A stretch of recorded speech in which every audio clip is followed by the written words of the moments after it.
Shalom, shalom. This is Shalomar from the Great Millstone, Atlanta Camp. Before I get started with this lesson, I want to give all praises, honor, and glory to Yahweh, Bahashim, Yahweh Shai, Bahashim, Rahakwadash. Double honors to my elders and apostles of Great Millstone that teach and rule well. Peace, love, and safety to the hopeful elect, scattered throughout the four corners of the earth, who are mainly today you Negroes, Latinos, and Native Americans, and also you Israelite foreigners that look like the other nations, but your bloodline goes back to Abraham, Isaac, and Jacob. To you all, I say shalom. And I want to, I was scrolling on TikTok and came across this video. This guy said, "What does Psalms 137:9 means when it says, 'Happy is the one who sees your infants and dashes them against the rocks'?" Okay.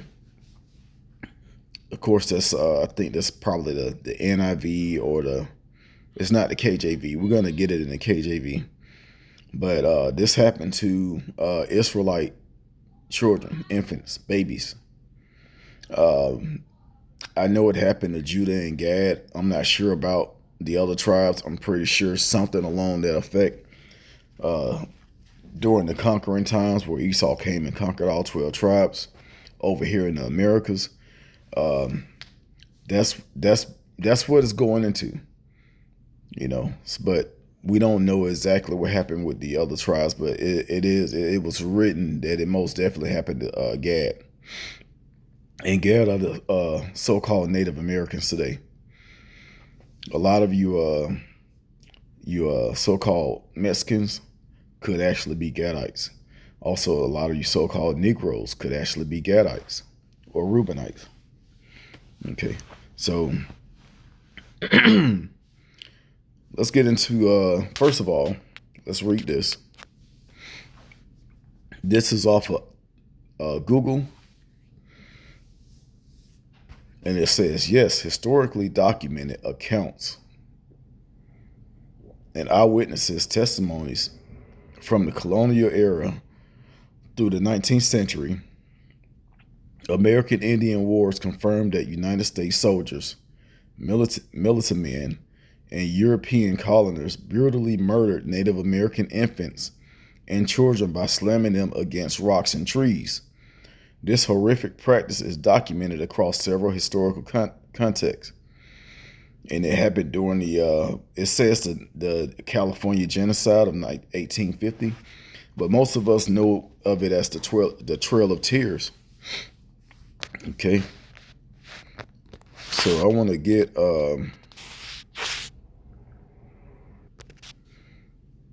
this in Google. It says the Trail of Tears was the forced deadly relocation of approximately 60,000 Native Americans by the U.S. government between 1830 and 1850, triggered by the Indian Removal Act. Tribes including the Cherokee, Muskogee, Seminole, Chickasaw, and Chickasaw were marched westward, resulting in thousands of deaths from exposure, diseases, and starvation. So this is what the so-called white man Esau Edom did. In that scripture, right before it talks about dashes the little ones against the stones, the scripture before that goes into Edom. And then at the top of that chapter, it talks about the daughter of Babylon. This is talking about America. It's not talking about ancient Babylon, because the Edomites didn't control ancient Babylon. The Edomites control America. And it's not talking about back then, because they lived in Mount Seir. And later became the Greeks, which later became the Romans, which later became Europeans and Americans. So that's what happened. All right. Women was giving birth. They were being removed, chased down. Baby came out. White man grabbed them by the feet, swung them up against stones and bust their heads. All right. That's what happened. I mean, it's terrible, but that's why this devil is going to get the judgment that he's going to get. Like, the things that Esau has done is not going to go unpunished. And then they're still walking around proud. They're proud of what they did in this country. They're proud of who they are. They're proud that they are rape, rob, and murderers. But they're trying to make us look like we're those people. Okay, so every time they get a chance, they're going to post us on TV, on the news, social media. Oh, this guy's a rapist. This guy's a murderer. When they are the biggest raping, robbing, and murdering people on the planet. Okay? They're not going to put their pictures up there. They're going to put pictures of Jake, Negroes, Latinos, and Native Americans. So there was an incident, and this is just, just an example I want to go into. I saw a video earlier where white folks was talking about, so-called white folks, talking about this black guy that raped and killed a 5-year-old white girl in Alabama. And he's going to be sentenced to death by lethal injection in Georgia. Searching for that story, I came across several stories where white people did the same thing. They didn't get the exposure and the recognition. No, did white folks go out and talk about how they need to protect their children? No, they didn't. But because it was a so-called black man, Israelite man, and he could have been a Hamite. He could have been another heathen.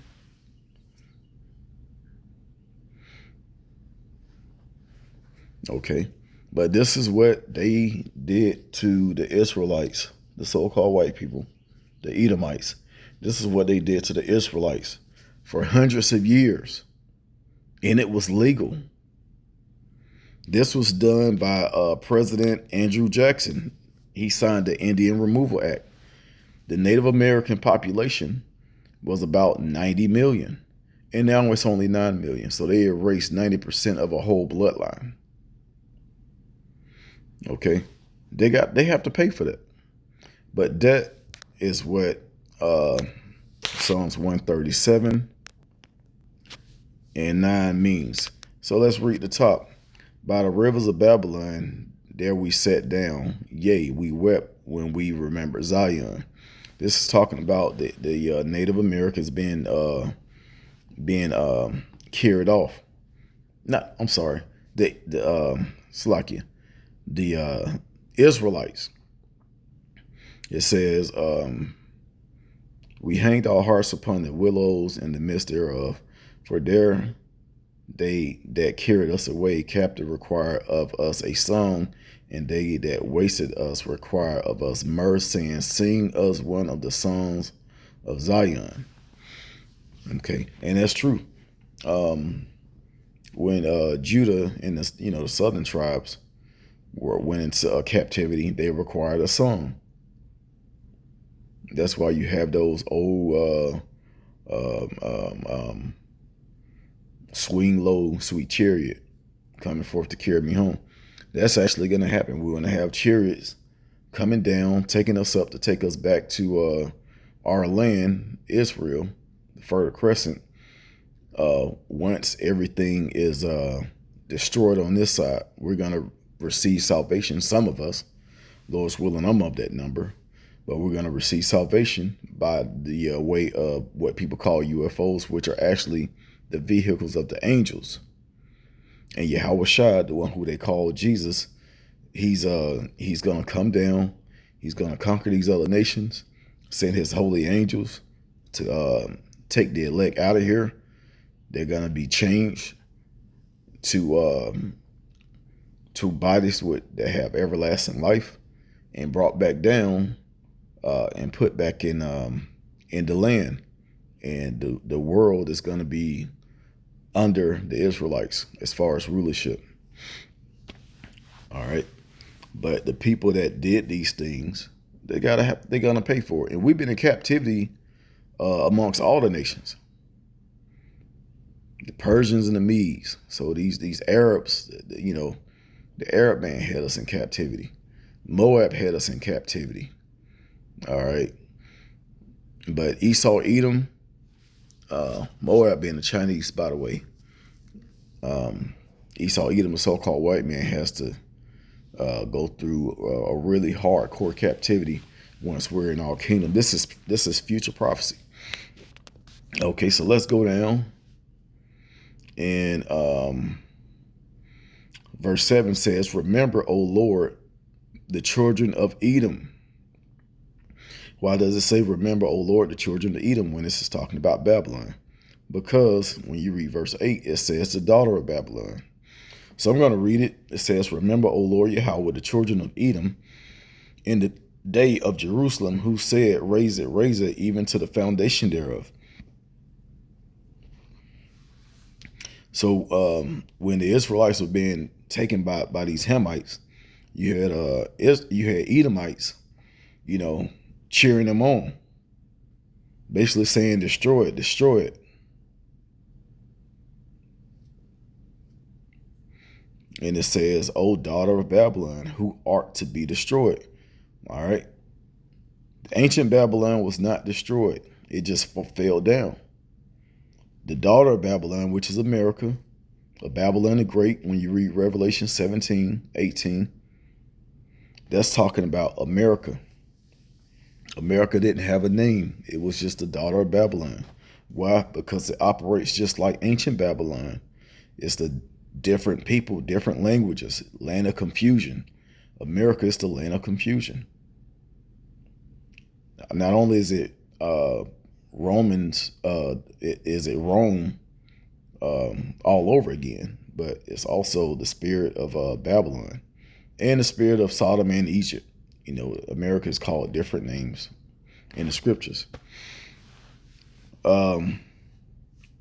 Verse 8, O daughter of Babylon, who art to be destroyed, happy shall he be that reward thee as thou hast served us.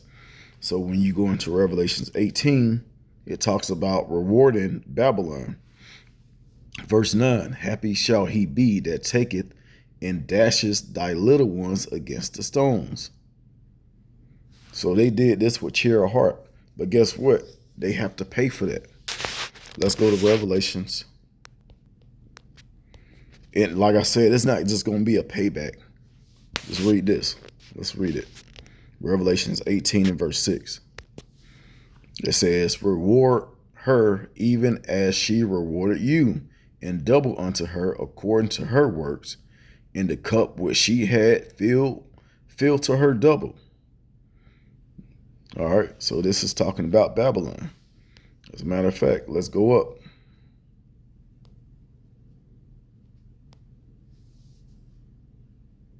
Verse 2, and he cried with a mighty and a strong voice, saying, Babylon the great is fallen. It's become the habitation of devils, and the hold of every foul spirit, and a cage of every unclean and hateful bird. All right, so this is talking about Babylon. Also, the chapter before this, 17, is talking about Babylon. Babylon the Great, which is the daughter of Babylon. Okay. Now, going back to Gad, because this happened to Gad, Gad is going to get that reward as well. Genesis chapter 49, in verse 10. No, that's talking about Judah. Slakia.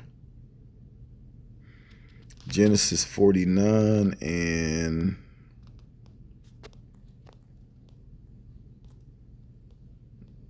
19. It says, Gad, a troop shall overcome him, but he shall overcome in the last. These are end day prophecies that Israel was given to the 12 tribes.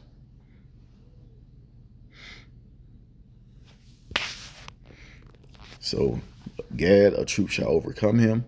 Esau, Edom, started with the pilgrims and the settlers that came over to the Americas, pretty much destroyed all of the tribe of Gad, and took over this land.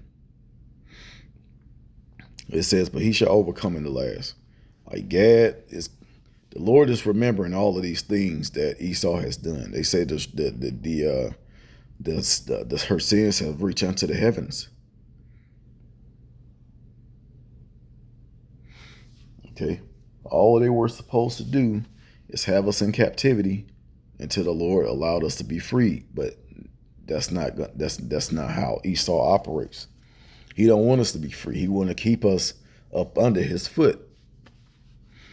He want to keep control of everything. He don't want us to have our kingdom.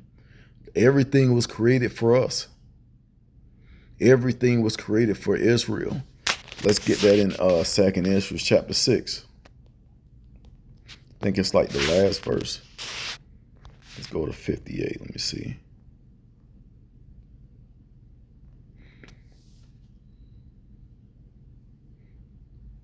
Let's go to 57. It says, "And now, O Lord, behold, these heathen which have ever been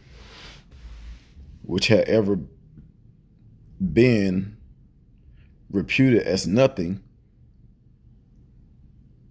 As a matter of fact, let's go up. Let's go up. I'm gonna read 54 and come down.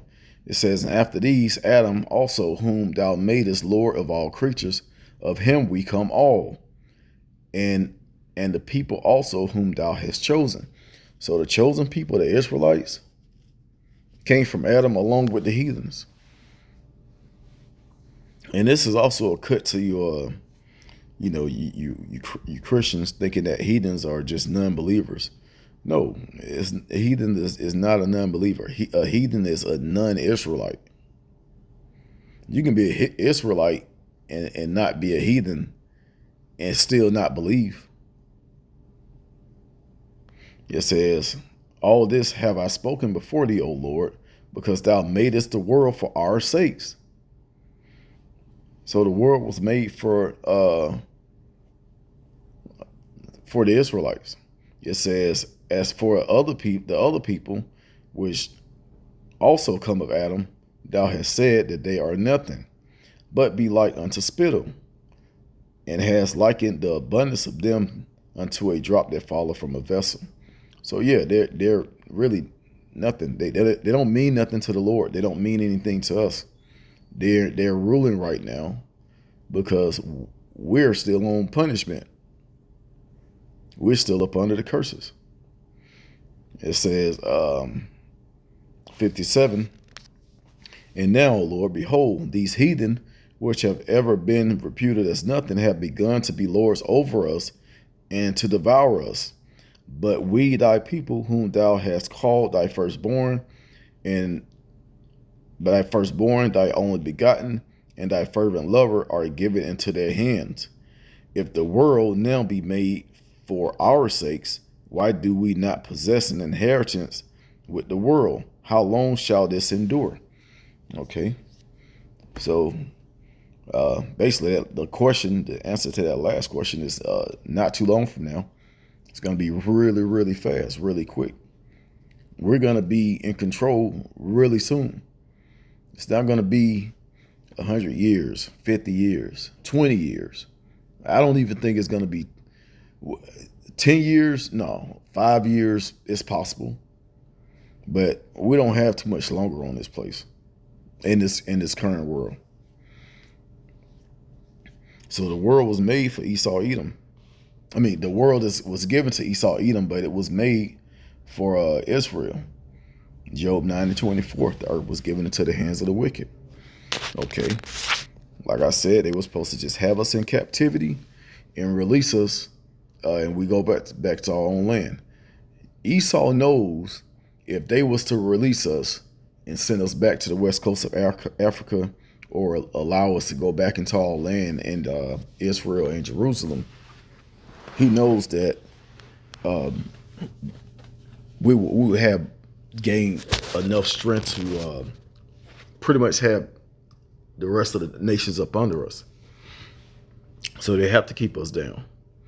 Can you imagine if the Negroes, Latinos, and Native Americans teamed up in this world? We will overthrow every other nation because we're the Lord's chosen people. He's going to intervene, but it's going to happen. Of course, it's going to happen through war. Esau has to go to war with himself and these other heathen nations. Once their destruction comes, the Lord is going to place us on top. But this is Zechariah chapter 1 in verse 15. It says, "I am very sore displeased with the heathen that are at ease." Yeah, because they thinking that everything is all good. They don't think that the Lord is angry with them right now. You know, they praying to their own gods, thinking that their gods is what's keeping them, you know, rich and safe and wealthy. But the God of Israel, the power of Israel, is something that they really need to well, they're not gonna think about it. It's something that they really need, that they're really gonna fear. It says, for I was a little displeased, and they helped forward the affliction. So the Lord was, you know, he's extremely upset because they went way past what they were supposed to do as far as our captivity. The things they did to our men, women, and children is, you really can't even talk about it online anymore. And they're still doing some of these things to this day. Okay, let's go to Revelations, and I'm going to end it on this one. This is Revelations chapter 18 in verse 6. It says, reward her even as she rewarded you, and double unto her, double according to her works. In the cup which she had filled to her double. So Babylon has to pay double for what they did to the 12 tribes of Israel. And ultimately, this place is going to be destroyed by thermonuclear fire. That's what the lake of fire is when you keep reading. Okay. So yeah, Esau has to fully pay for what he did. And it's gonna be they gotta pay double. Like, not only do they have to pay for what they did, but they have to pay for it twice.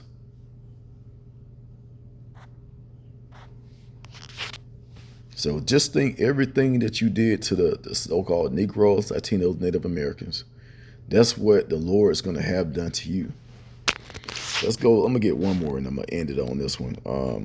In Ezekiel 35, and I think it's verse 10. No, but that's a good one. Let me go up. Verse 6. It says, therefore, as I live, said the Lord Yahweh, I will prepare thee unto blood, and blood shall pursue thee. Since thou hast not hated blood, even blood shall pursue thee. Okay, so that's your judgment, Esau, Edom. That's your judgment. And just in case you want to know if this is talking about Edom, Esau, Edom, Mount Seir, Idumea, all of those words and names go back to the so-called white man today. Verse 3 calls them Mount Seir. Okay. Also verse 7. And then when you go over to verse chapter 36, it continues. Okay. So the Lord is extremely upset with these heathens. And the number one enemy is Esau, Edom, the so-called white man. So going back to this right here, that's what it means. That means that you're going to get paid back for what you had done. Now, this guy on the page, he looked like a so-called white man. That doesn't mean anything. He could be an Israelite. We don't look at you by your skin, it's by your spirit. But it's also by the flesh, according to your bloodline. Like, you have to, your forefathers have to go back to the Negroes, Latinos, Native Americans. You know, where the Israelites are scattered everywhere. But yeah, if this, you know, whether this guy is an Edomite or Israelite, you know, he don't understand the scripture, and that's the explanation for it. So I pray this lesson was edifying. Once again, I want to give all praises, honor, and glory to Yahweh, Bahashem Yahweh Shai, Bahashem Rahak. Double honors to my elders and apostles, a great millstone that taught us his truth. Shalom to the elect.